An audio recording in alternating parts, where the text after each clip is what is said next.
How to create a Costco.com online account. Hey everybody, if you'd like to do so, in today's video we'll be guiding you.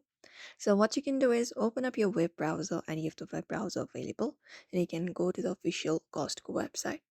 So head over the search once you are into the web browser and basically go ahead and search for Costco and you will be finding the particular link of Costco.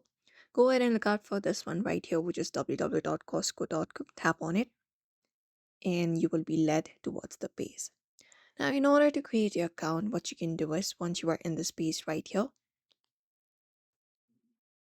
you may basically go ahead and look out for the account option, usually in the top of your screen, right between warehouses and cart. Tap on it, and you will be taken to the sign up page.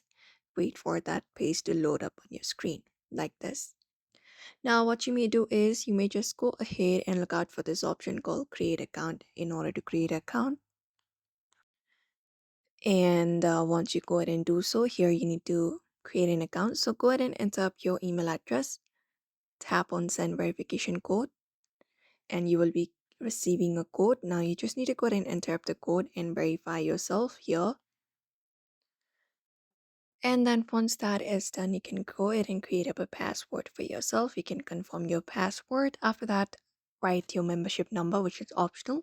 And once that is done, look out for create account option. And by tapping on create account, you'll be agreeing to the terms and conditions of use. And then there you go. Now your account has been created for Costco. You can tap on account to view your account details and everything, including your account settings. And that's it. So therefore, if you'd also like to create a Costco.com online account, you may head over and follow up the steps. So I hope this video was helpful. Give it a thumbs up and subscribe for more tips and tutorials.